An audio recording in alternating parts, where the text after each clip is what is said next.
Bom dia, gente. Tudo bem? Sejam muito bem-vindos aqui ao Teatro UOL, no Shopping Patienópolis, em São Paulo. Você também que está aí na internet com a gente, não importa onde você estiver do mundo, seja muito bem-vindo também. A gente está muito feliz de ter vocês aqui com a gente, seja presencialmente, que dá para abraçar, ou virtualmente, que aí um abraço digital estranho para vocês. Só alguns breves anúncios antes da gente começar. Como sempre, a gente tem o nosso Pix aberto para doações, devolução de dízimos e ofertas, pix@umlugarcomunidade.com.br. E se você quiser saber tudo o que está rolando, eu tenho muitos jeitos fáceis e práticos para isso. Primeiro, você está com o seu celular aí, você pode pegar na App Store, no Google Play Store e baixar o aplicativo da comunidade, só pesquisar Um Lugar Comunidade, fazer seu cadastro lá, a gente pode saber mais sobre você e você pode saber mais sobre a gente também. Você também pode pesquisar o canal no WhatsApp da comunidade, é só abrir a sua aba de canais, escrever Um Lugar Comunidade, apertar para seguir, vai ficar por dentro de tudo. Outros modos, segue a gente no Instagram, segue a gente no YouTube, por lá você pode saber as coisas que vão acontecer, como, por exemplo, a live do Ministério das Famílias. Na última sexta de fevereiro, a gente vai ter uma live super legal sobre educação e família, com a palestrante Paula Castro, especialista em educação. Ou você pode assistir as nossas lives de oração também, que estão rolando todas as terças-feiras. Se você quiser, eu estou falando de você saber o que vai rolar digitalmente e tal, mas se você quiser estender a comunidade para algum dia da sua semana presencialmente, a gente tem pequenos grupos rolando em várias cidades do Brasil, todas as semanas, algum dia da semana. Então você pode entrar no site da comunidade, umlugarcomunidade.com.br, e checar a nossa lista completa de pequenos grupos. Vocês de São Paulo também encorajam a fazer isso. Hoje a gente tem mais um sermão dessa série que está sendo muito, muito boa, série Graça, com o pastor Edson Nunes. Então, vou convidar vocês para a gente orar e pedir por essa graça maravilhosa e maluca que a gente não consegue nem entender e nem fazer nada sobre ela na nossa vida. Querido Deus, muito obrigado por esse dia, muito obrigado por estar aqui com a gente. A gente pede agora a presença do Seu Espírito para que a gente possa louvar e adorar o Seu nome e a gente possa abrir a Sua palavra e entender mais sobre o Senhor. Por favor, cuide da gente, nos abençoe e continue nos abraçando com a sua graça hoje e sempre. É o que a gente pede em questão de Jesus, amém.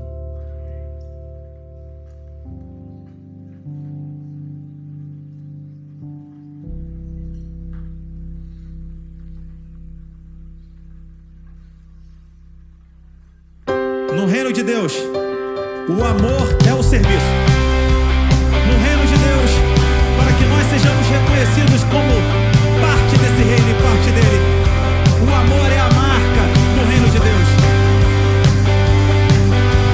Chegou agora é a hora de nós amarmos uns aos outros assim como ele nos amou.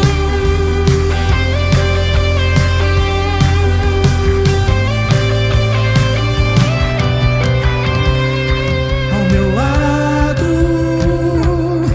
alguém estende a mão.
seja o nome do Senhor que nos amou e que nos chamou a fazermos a obra dele em amor, porque esse é o verdadeiro serviço daquele que está no reino de Deus.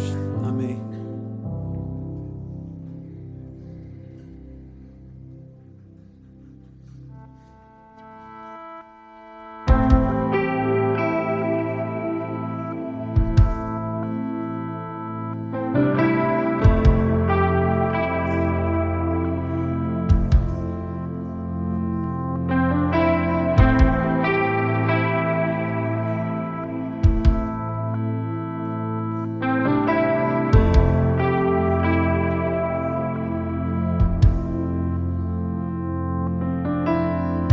O que meus olhos não conseguem ver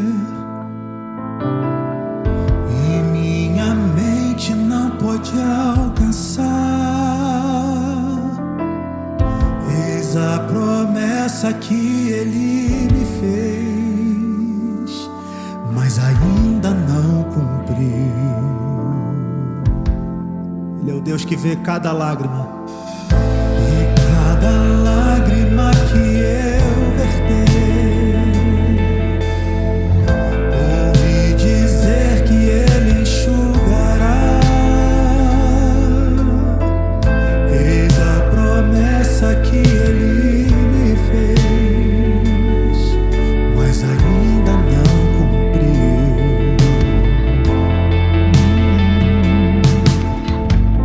Quantas vezes me acusaram de insensatez, às vezes penso que é loucura persistir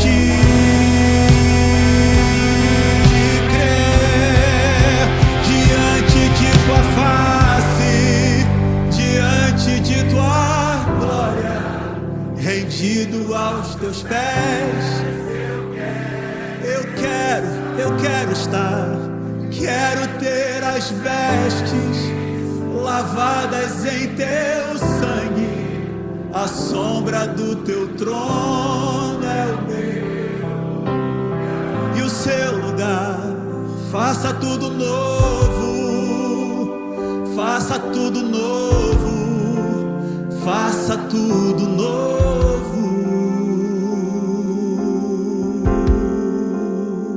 faça tudo novo, faça tudo novo, faça tudo novo.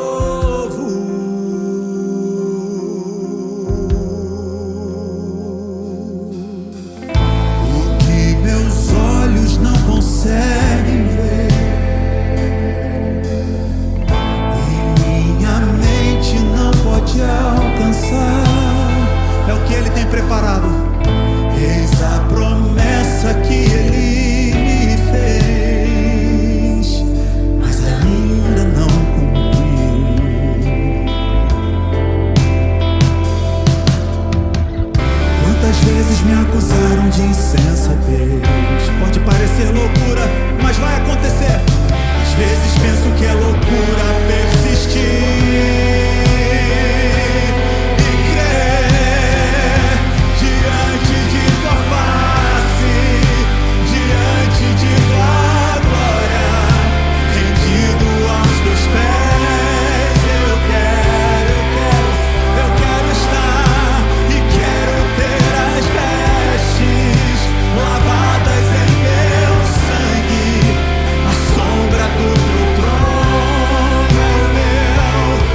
coisas. Faça tudo novo, faça tudo novo, faça tudo novo. Ele faz tudo novo, faça tudo novo, faça tudo novo, faça do novo. Ele é o Deus que faz novas todas as coisas, todas as coisas. Ele é o Deus que continua sendo o mesmo, falando ao meu e ao seu coração. Ele é o Deus que toma conta da minha vida e da sua, observa os nossos caminhos e continua ainda falando ao meu e ao seu coração o tempo inteiro. Mas para que a gente consiga ouvir a voz dele, a gente precisa devolver ao pó a glória que nós criamos para nós mesmos, com as coisas que construímos, com os nossos méritos, com aquilo que conquistamos, para que do pó da terra ele faça renascer uma nova criatura, uma outra pessoa. Que nós possamos sempre ouvir a mesma voz ecoando no coração. E nós pedimos ao Senhor agora, nesse momento, que Ele devolva ao pó da terra a nossa glória e construa novamente, faça ressurgir esses ossos secos e que se faça uma nova canção em nossa vida. Uma canção que emerge do trono da graça e da misericórdia dEle.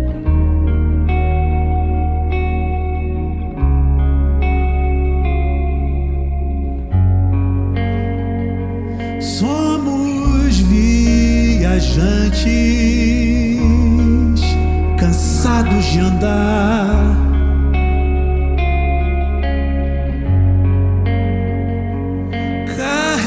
carregando o fardo da falta de um lar.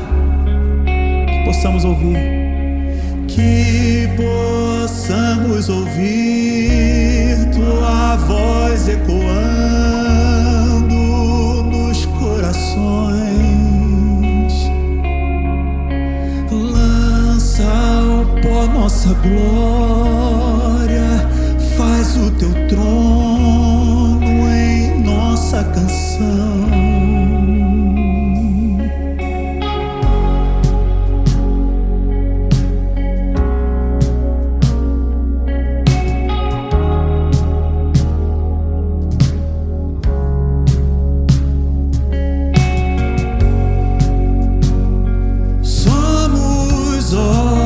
Secos, num vale no chão,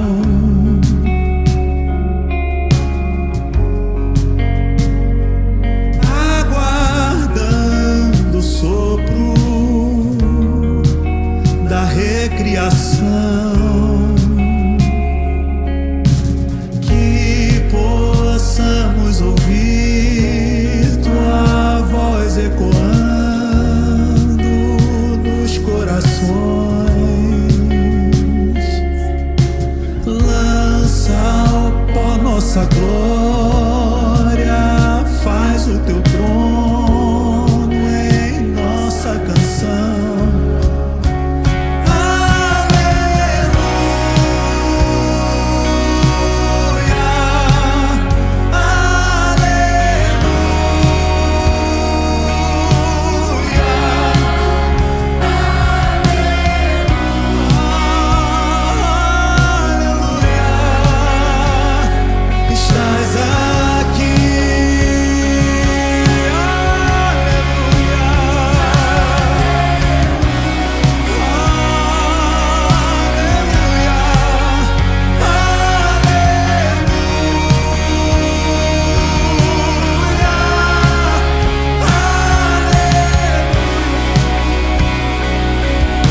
Senhor está aqui, nós queremos ouvir a Tua voz, Senhor. Que possamos ouvir Tua voz ecoando nos corações e lança ao pó nossa glória. Faça Teu trono, faz o Teu trono em nossa canção. Que possamos ouvir a mesma voz sempre. Que possamos ouvir Tua voz ecoando nos corações. Lança ao pó nossa glória. Faz Teu trono em nossa canção. Em nossa canção.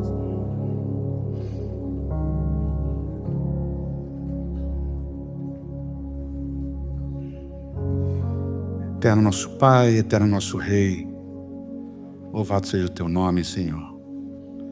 Louvado seja o Teu nome pela Tua grandiosidade, pelo Teu amor, pela Tua misericórdia, pela Tua graça.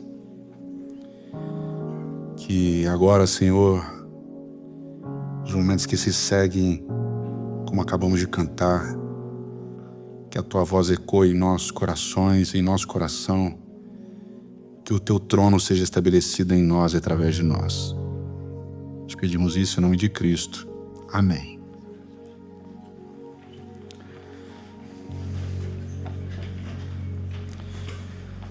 Bom dia.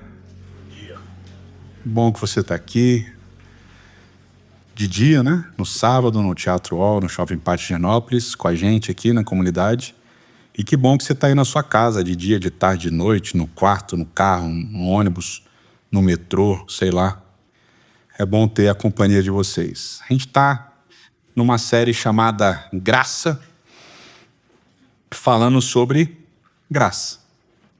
E é das séries mais longas que a gente já fez, que eu já fiz, é a mais longa. Vão ser 17 episódios. E esse é o 5º episódio dessa série. Ela está dividida em 2 partes. A primeira parte a gente vai trabalhar textos e situações do Antigo Testamento, e a segunda parte a gente vai trabalhar textos e situações do Novo Testamento. E eu encorajo você fortemente a assistir outras séries que a gente já fez, para você entender o caminho que a gente está seguindo. Então, os discípulos e o reino, o peixe e o verme, a moabita, um Deus em forma humana e assim por diante. E sempre que a gente fala da graça, né, de graça, dessa graça pura, sem mistura, a graça que é só a graça, a gente gera uma reação interessante nas pessoas, que gera uma reação meio raivosa. As pessoas não curtem, não gostam. Parece que tem um bloqueio interno nosso quando a gente fala da graça. A gente não consegue aceitar a dinâmica da graça, a gente não consegue aceitar o fluxo da graça, a gente não consegue aceitar que a graça é graça, é de graça e assim por diante. E aí, conversando com algumas pessoas, tem sempre aquela frase, né, aquele clichê que a gente sempre fala, né? Não existe almoço de graça, né? Então, se alguém está pagando tua comida, tem algum interesse, né? Não tem nada que seja só de graça. Eu acho que isso funciona por 2 razões principais, né? Uma que é interna e a outra que é externa. Essa que é interna tem a ver com a nossa natureza, tem a ver com essa ideia que é nossa, de mérito, de diferenciação, né? A gente acredita muito nessa ideia de mérito, a gente acredita muito desse aspecto de que a gente é diferente de todo mundo e tudo que envolve a gente é especial, né? A gente é especial, né? Somos todos especiais, cada um à sua maneira única. Você é um pingo de chuva, não há outro igual a você. Então você merece mais as coisas porque você se esforçou mais, porque você lutou mais, porque você fez mais, porque você é mais justo, porque você é mais bonito, porque você, enfim, você é mais certinho, você merece mais as coisas. E isso, esse termo que surge, que é essa ideia de meritocracia, está embrenhado, entranhado na gente, né? Essa necessidade de a gente ser, né, especial, diferente, junto com esse negócio de mérito, tá? A gente se diferencia porque a gente merece mais, né?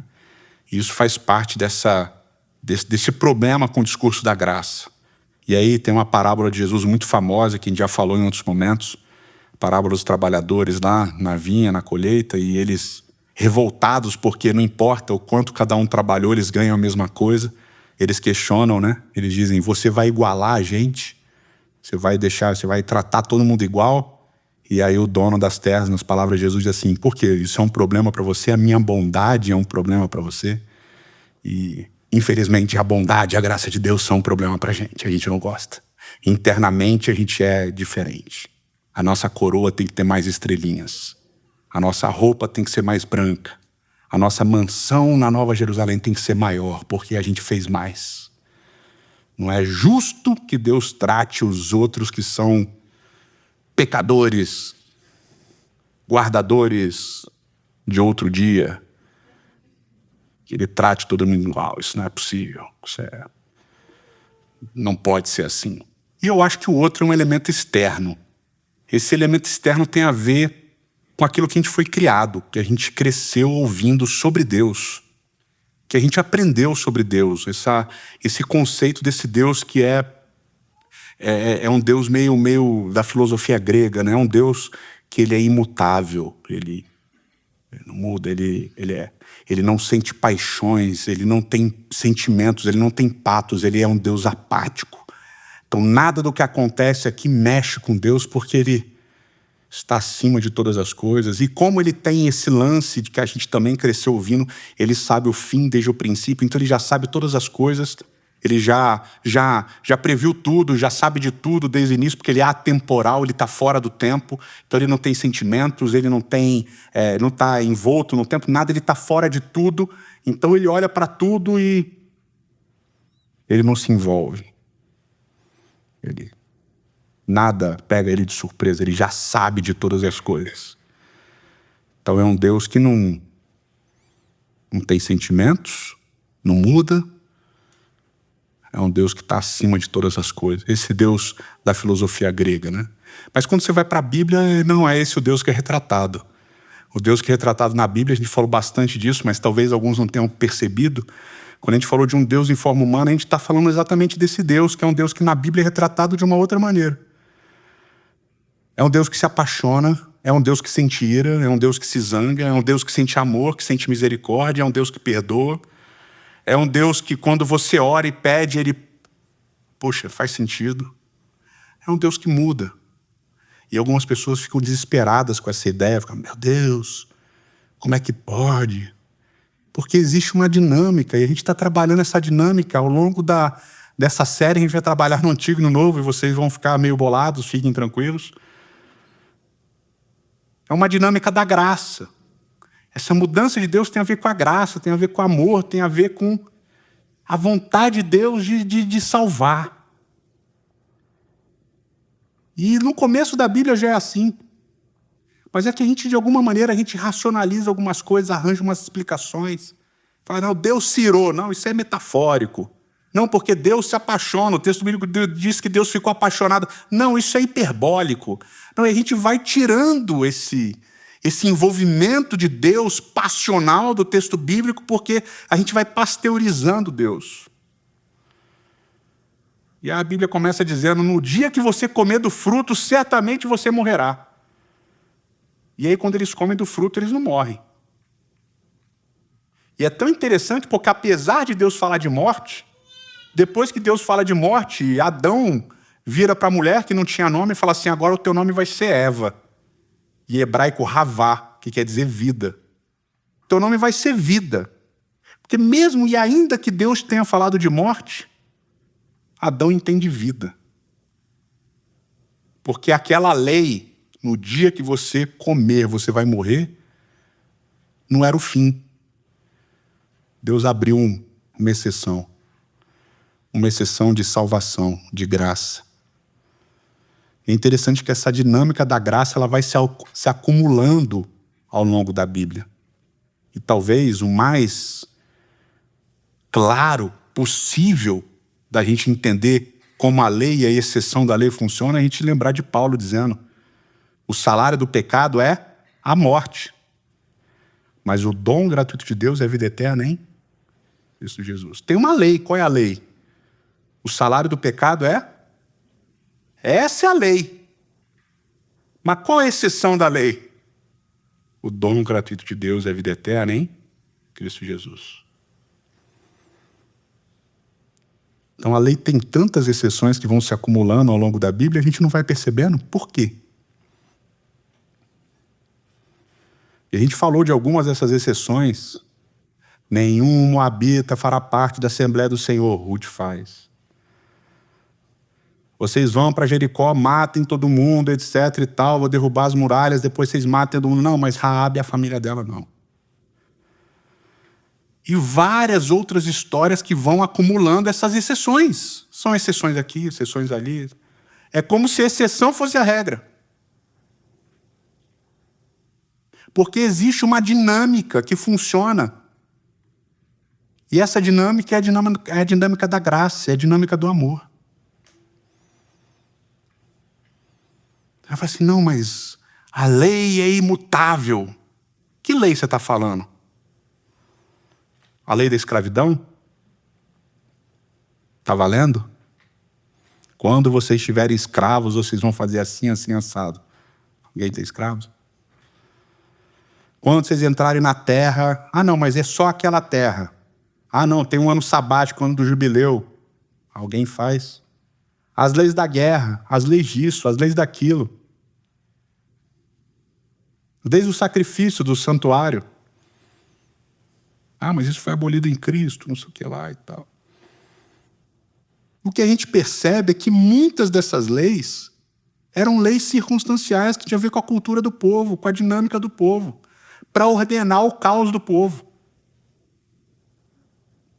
Mas a gente está tão apegado a essas ideias desse Deus que é apático, é imutável, é atemporal, que a gente não lê a Bíblia. A gente lê a nossa cultura na Bíblia. Essa ideia do mérito e tal, a gente vai lá e aplica isso na Bíblia. E hoje a gente vai ver dois textos aqui, ou duas linhas de raciocínio aqui, que são extremamente complexos. Fica tranquilo que cada vez vai ficar mais complexo. Isso é outra coisa que eu falei bastante essa semana. E quando a gente começa a falar de graça, né, as pessoas ficam indignadas. A dinâmica é que a gente aprendeu a Bíblia a maior parte de nós aprendeu a Bíblia quando a gente era criança. Ou, infelizmente, aprendemos a Bíblia de uma maneira infantil. E a gente não cresce. A gente fica com aquele mesmo sentimento, com aquele mesmo conhecimento.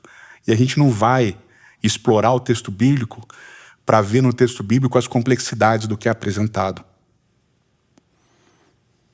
As complexidades do que é apresentado. Então você tem sua Bíblia ou seu aplicativo. Vamos começar por Números, capítulo 12. Números, capítulo 12, verso 1. Diz assim: Miriam e Arão começaram a criticar Moisés, porque ele havia se casado com uma mulher etíope. Será que o Senhor tem falado apenas por meio de Moisés? Perguntaram. Também não tem falado por meio de nós? E o Senhor ouviu isso. E aí diz o texto que Moisés era um homem muito paciente, mas Deus não foi. E Deus interviu na história de uma maneira violenta. E Miriam ficou leprosa. E se afastou do acampamento, porque ela tinha falado mal de Moisés.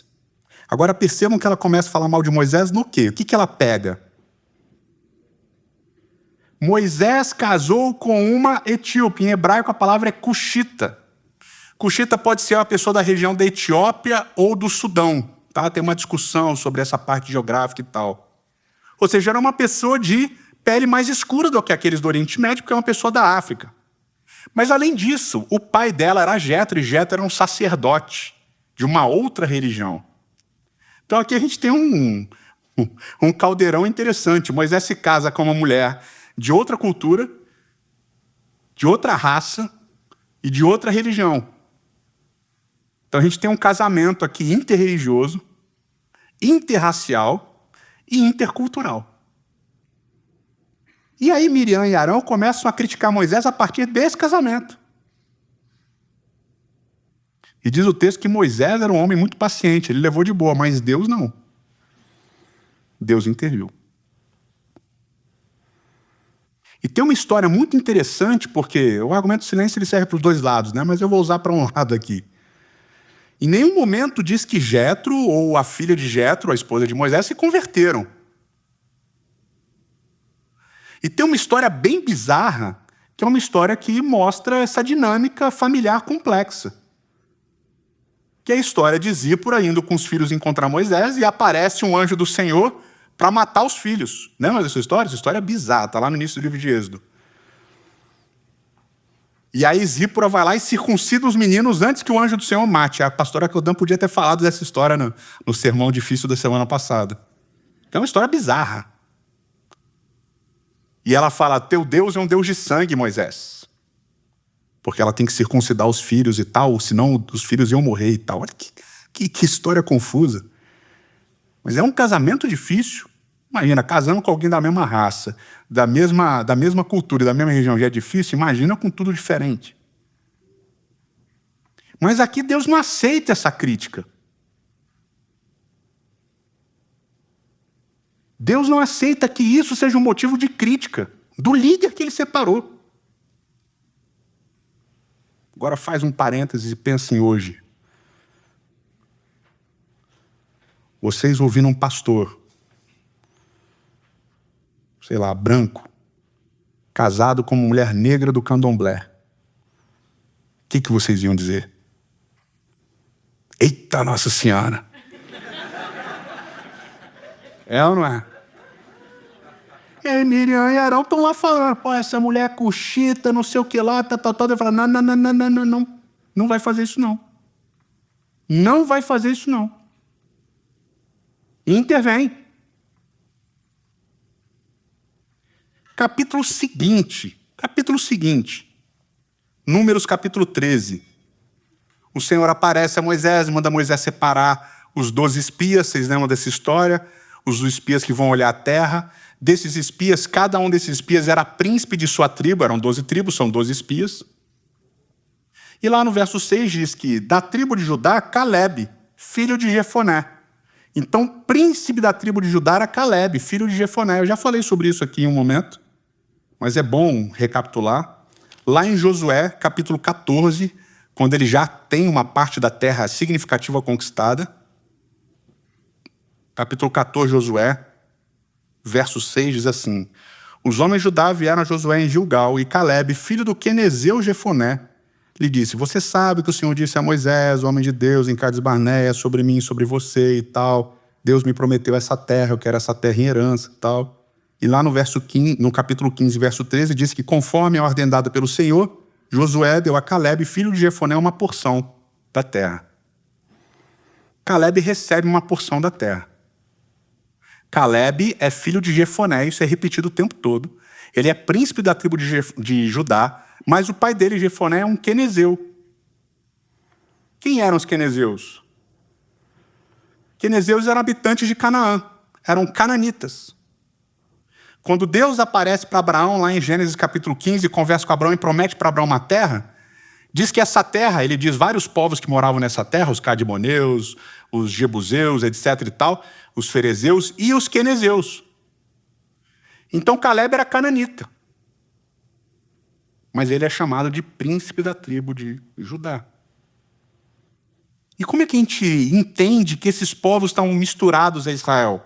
Quando você abre lá em Êxodo capítulo 12, o povo saindo do Egito. Lá em Êxodo capítulo 12, verso 37 diz assim, os israelitas foram de Ramsés até Sucote. Havia cerca de 600 mil homens a pé, em além de mulheres e crianças. Grande multidão de estrangeiros de todo tipo seguiam com eles, além de grandes rebanhos, tanto de bois como de ovelhas e de cabras. grande multidão de estrangeiros seguiu com eles. Estrangeiros de todos os povos. Andaram juntos com Israel. Estão juntos, junto e misturado. Não é um povo de uma tribo só, de uma raça só, de uma etnia só, de uma língua só. É todo mundo junto e misturado. O povo entra na terra, o povo vive na terra, o povo vai fazendo aliança aqui, aliança ali, algumas Deus proíbe, outras Deus abençoa, e o negócio vai crescendo e tal. E aí você chega na história de Davi, e já na genealogia de Davi você tem uma inclusão radical de Deus, porque Raabe a cananita, prostituta cananita, faz parte da genealogia de Davi. Ruth, a moabita, faz parte da genealogia de Davi. E aí Davi, no seu reino, ele tem um monte de amigos que fazem parte daqueles chamados valentes de Davi, que são estrangeiros. E ele coloca vários estrangeiros dentro da sua corte. E isso o tempo todo para mostrar que a inclusão de Deus é radical. Deus inclui as pessoas radicalmente. E o filho de Davi vai fazer a inauguração do templo. Lá no livro de Reis, na primeira parte do livro de Reis. E quando ele faz a inauguração, tem povos de todos os lugares na inauguração. E ele vai mencionando os povos, desde o rio do Egito até o rio Eufrates, ele vai mencionando povo por povo. Todos eles estavam ali reunidos para adorar a Deus no templo. Só que ele cita povo por povo e cita o povo de Israel. E ele chama essa galera de o grande Israel, o todo Israel. Esse todo Israel é feito de várias tribos, de vários povos, de várias nações, de várias línguas. É diversificado. E está todo mundo junto ali, na inauguração do templo. E aí a gente já fica, opa, há uma dinâmica de inclusão que funciona com a graça de Deus. Mas isso é pequeno. Isso é complexo, mas o negócio vai ficar muito mais complexo agora. Que a minha função é complicar. Ou, melhor, mostrar as complicações que a gente não vê. Vamos lá, abre lá no livro de Amós. Alguns vão ter dificuldade. Amós, capítulo 9. Aí é bom que tem um aplicativo que é mais rápido, né? Amós, capítulo 9, verso 7. E aqui Deus está condenando o povo de Israel, dizendo que vai trazer destruição ao povo de Israel, etc. e tal. E um dos motivos que o profeta vai dar aqui, que Deus vai dar através do profeta, é esse daqui, ó. Capítulo 9, verso 7. Vocês, israelitas, não são para mim melhores do que os etíopes. E aqui a palavra de novo é cuxitas. Vocês não são melhores que os cuxitas, declara o Senhor. Eu tirei Israel do Egito, os filisteus de Caftor e os arameus de Quir. Vocês não são melhores que os cuxitas, que os etíopes, que os sudaneses. Vocês não são melhores que eles. Vocês estão se achando melhores, vocês não são melhores. Eu tirei Israel do Egito. E o que ele acrescenta? Eu tirei os filisteus de Caftor e tirei os arameus de Quir. Aqui começa a complicar. Ainda mais porque em determinado momento histórico a gente sabe que os cuxitas foram libertos do Egito também. Isso a gente tem informação histórica. A informação histórica dos filisteus saindo de Caftor a gente não tem, e nem dos arameus de Quir a gente não tem comprovação histórica, é uma informação da Bíblia. Mas vamos pensar na dinâmica desse discurso divino. A base da relação entre Deus e Israel qual é? Como, por exemplo, o povo está acampado no Monte Sinai e recebe de Deus os famosos 10 mandamentos, as 10 palavras. Como é que Deus começa essas famosas 10 palavras? Eu sou o Senhor teu Deus que te tirei da terra do Egito. A base dessa relação entre Deus e o povo qual é? Eu libertei vocês do Egito. Eu sou Deus porque eu libertei vocês do Egito. Pum, na nossa cabeça isso é um evento único. Única vez na história, Deus libertou um povo de outro povo. E aí a gente fala assim, por isso Israel é especial. Que Deus libertou Israel do Egito. E aí a nossa mente, mais arguta, com mais perguntas, aqueles que gostam de fazer perguntas, tem muita gente que gosta de fazer pergunta. Mas seu Deus só interviu na história de Israel? E aí o texto bíblico vai dizer o quê? Não. Vocês estão se achando melhores porque eu libertei vocês do Egito? Vocês não são melhores. Eu libertei Cuxi dos egípcios também. Eu libertei os filisteus de Caftor, eu libertei os arameus de Quir. O que Deus, através do profeta Amós, está dizendo aqui? Eu libertei outros povos, que vocês nem sabem que eu libertei. Houve outros êxodos. Houve outras libertações que eu fiz, vocês não estão nem sabendo. Vocês acham que vocês são os únicos? Vocês não são os únicos. Um dos motivos de Deus criticar o povo através de Amós e de vários outros profetas, estou dando um exemplo só de Amós. Um dos motivos fortes de Deus criticar o povo, qual é? Vocês se acham os únicos? Vocês se acham especiais a esse ponto? Vocês acham que eu trabalho na história só de vocês? Tem um povo só? Uma igreja só? Eu só trabalho com um grupinho aqui? Mas calma lá que piora. Agora vamos para Isaías. Isaías 19. Deus fazendo uma profecia duríssima através de Isaías contra o povo do Egito. Duríssima, depois vocês leem. Aí chega lá no verso 19. Deus aqui está descendo a lenha no Egito. Profecia contra... Tem vários povos aqui, inclusive no capítulo 18, profecia contra Cuxi, contra a Etiópia. Mas aqui tem uma profecia contra o Egito. E Isaías tem profecia contra Israel também. Mas isso daí a gente vai falar daqui a pouco. Capítulo 19, verso 19. Naquele dia haverá um altar dedicado ao Senhor no centro do Egito. Em sua fronteira, um movimento ao Senhor. Será um sinal, um testemunho para o Senhor dos exércitos na terra do Egito. Quando eles clamarem ao Senhor por causa dos seus opressores, eles enviará um salvador e defensor que os libertará. Assim o Senhor se dará a conhecer aos egípcios, e naquele dia eles saberão quem é o Senhor. A ele prestarão culto com sacrifício de ofertas de cereal, farão votos ao Senhor e os cumprirão. O Senhor ferirá os egípcios, e ele os ferirá, mas também os curará.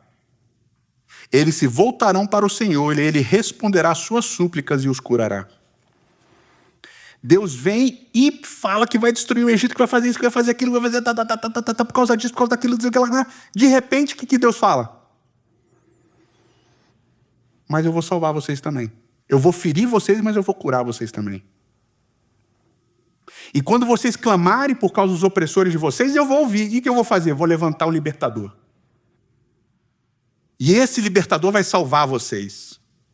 E vocês vão ser salvos. E vocês vão ser curados, porque eu vou fazer. Egito, nós estamos falando do Egito. Agora, quando você compara a linguagem do juízo, da destruição, é muito parecida com a linguagem que é usada para Israel. E a linguagem da cura também é muito parecida com a linguagem usada para Israel. E o êxodo acontece porque, diz o texto bíblico, que os israelitas foram oprimidos pelos egípcios e eles clamaram, e Deus os ouviu. E quando os egípcios clamarem por causa dos seus opressores, Deus vai ouvir. E Deus vai atuar. E Deus vai mandar um libertador. Que é a mesma promessa que ele faz para Israel. De que ele vai mandar um libertador para eles. Agora, quem vai fazer isso? É Deus. É Deus que age, salvando os egípcios. Inimigo número 1 do povo de Israel. Deus age salvando os egípcios, inimigo número 1 de Israel. Como? Mandando um libertador. E Deus cura as feridas que ele trouxe para o Egito. Porque o Egito se comportou opressivamente, arrogantemente, etc. Mas o Egito também vai ser salvo, e vai ser salvo por Deus. Porque a graça de Deus se estende para além de Israel. Se estende para o Egito também. E a gente entende, e não está totalmente errado, mas a gente entende de uma maneira limitada e equivocada a ideia de que Gênesis capítulo 12 diz assim, para Abraão, né? Em ti serão benditas todas as nações da terra. A gente acha que esse em ti serão benditas tem a ver com salvação. Então Deus salva Abraão, Deus salva Israel, para que através de Israel todas as nações sejam salvas. Então é através de Israel que todas as nações vão ser salvas. A gente aplica isso para a igreja de maneira direta. Deus salva a igreja porque através da igreja todas as nações vão ser salvas. Não é assim? E a gente se espalha aí pelo mundo para salvar as nações. A gente fica, como é que a gente vai salvar os indianos? Como é que vai fazer? Como é que vai salvar a galera muçulmana?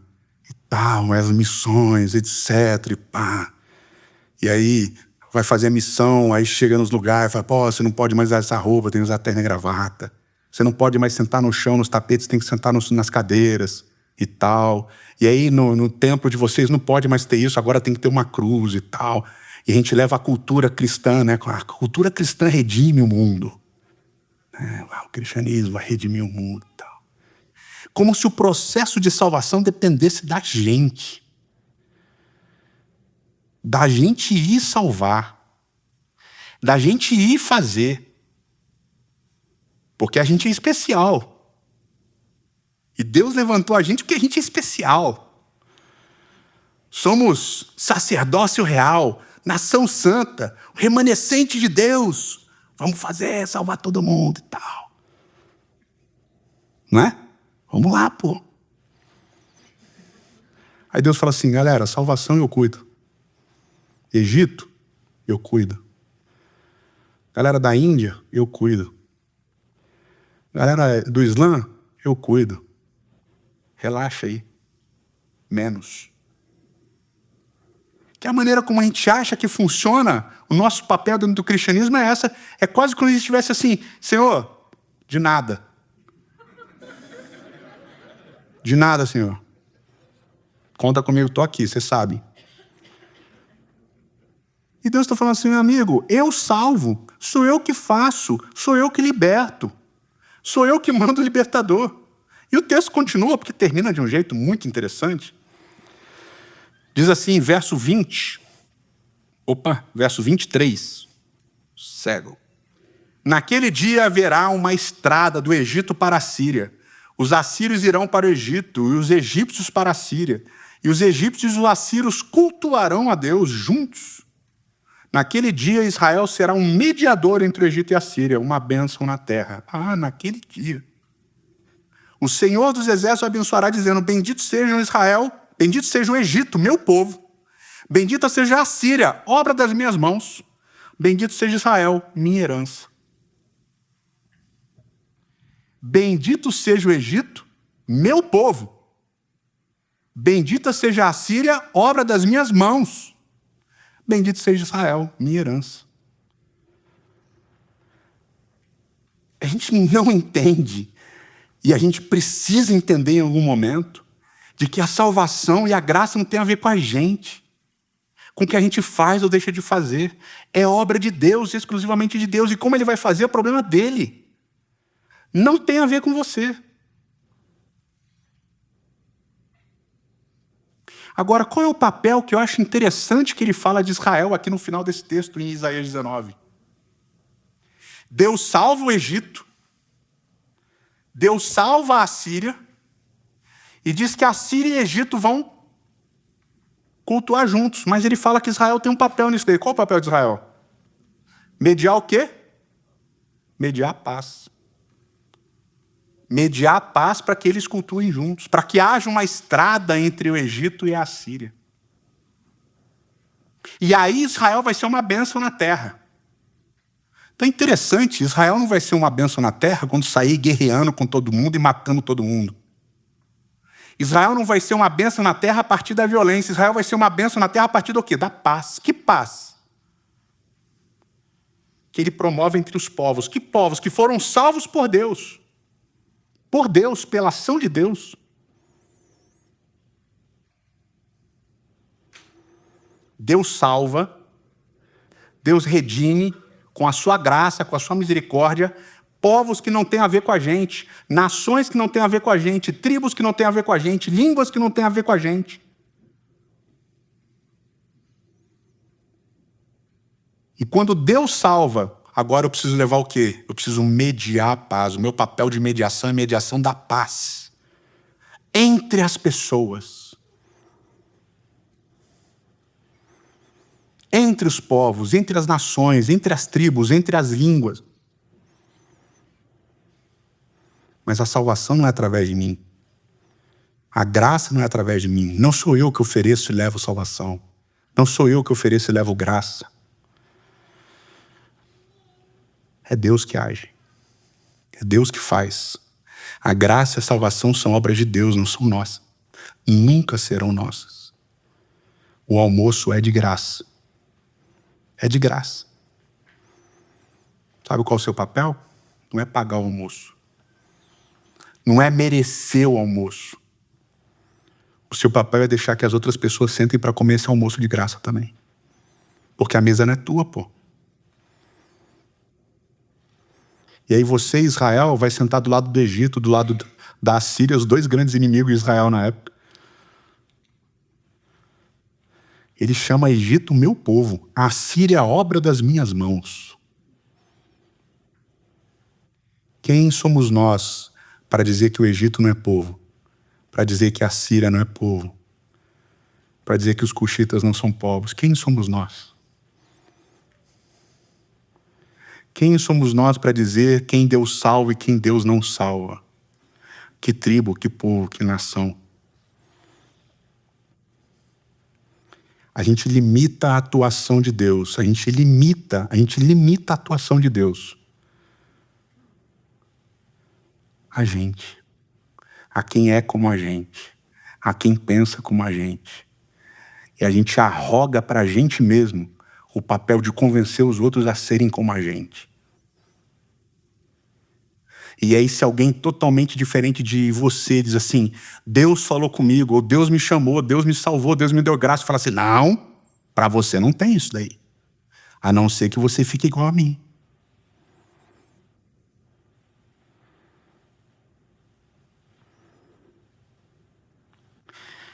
É hora da gente entender que o almoço é de graça para a gente e para todas as pessoas.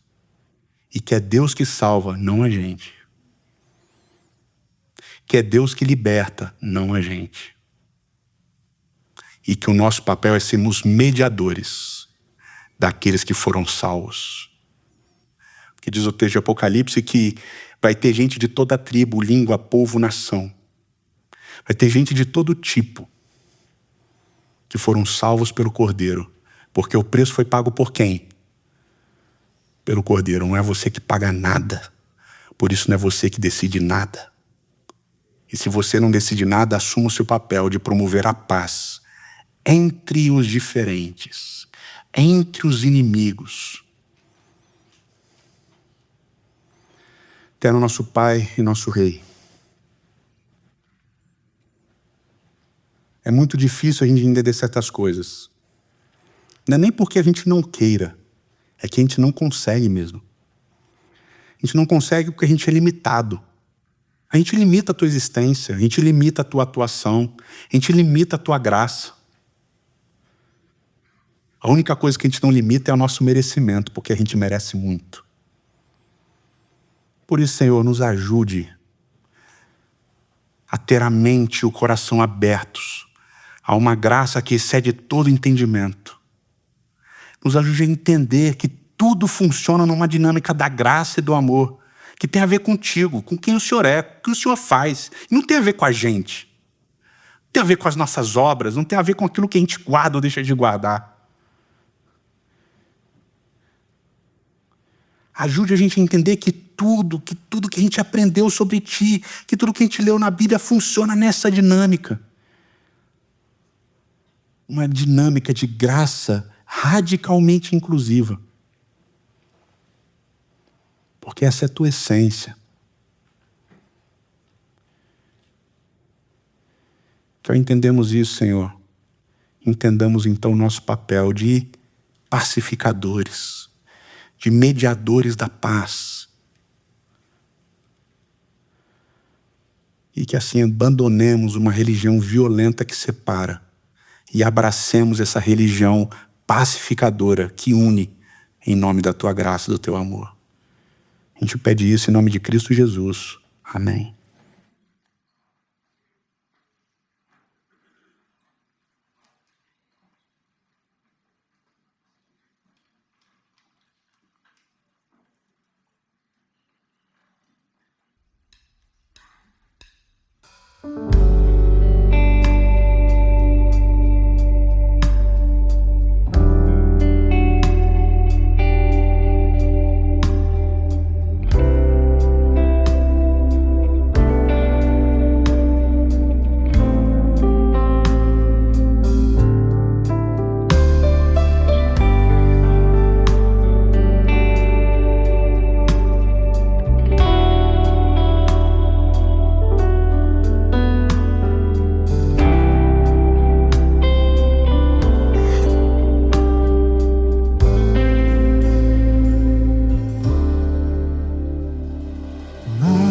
Igual ao seu redor,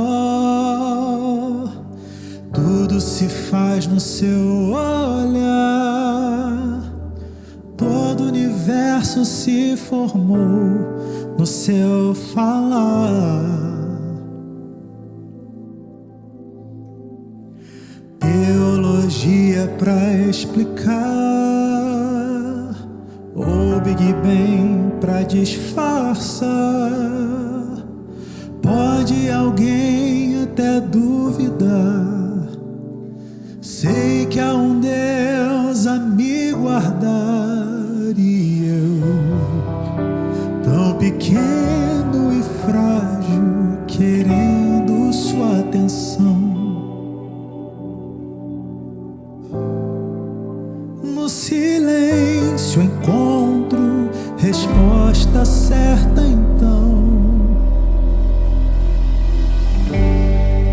Dono de toda a ciência, sabedoria e poder, ó, dá-me de beber da água da fonte da vida, antes que o ar já houvesse, ele já era Deus. Se revelou aos seus, do crente ao ateu, ninguém explica Deus.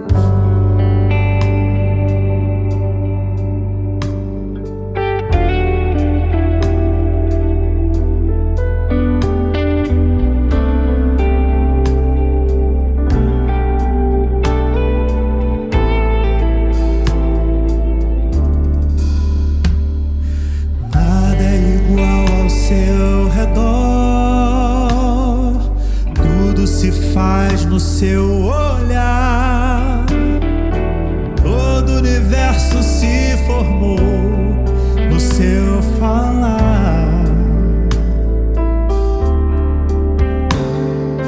Teologia pra explicar, ou Big Bang pra disfarçar.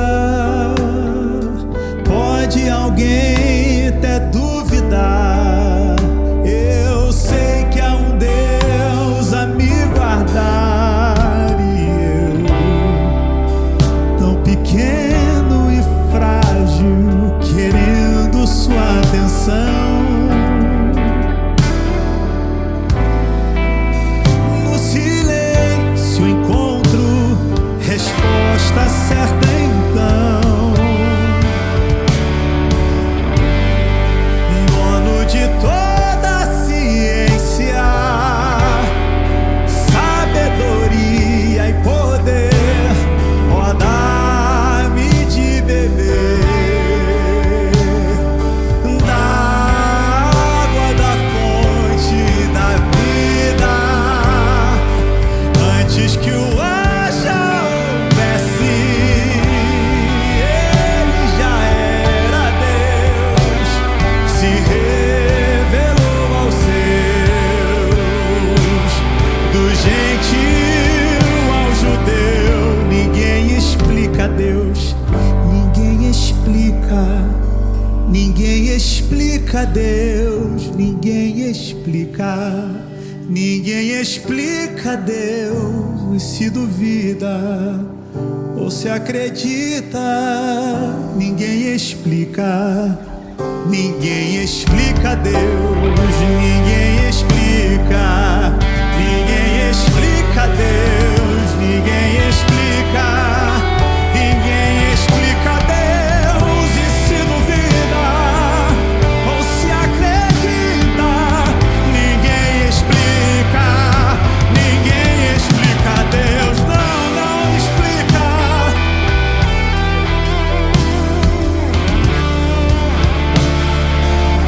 Ninguém explica Deus, e se duvida ou se acredita, ninguém explica.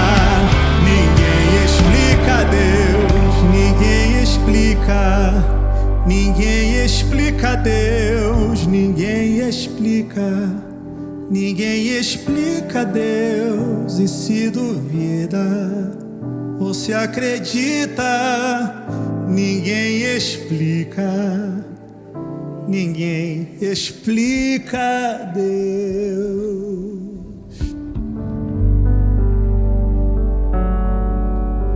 Vamos ficar de pé, todo mundo. Erga as suas mãos se você quiser abençoar. Que o Senhor te abençoe e te guarde. Que o Senhor faça brilhar o seu rosto sobre ti e tenha misericórdia de ti. Que o Senhor sobre ti levante seu rosto e te dê a paz. Valeu, um abraço e até semana que vem. Tchau, tchau.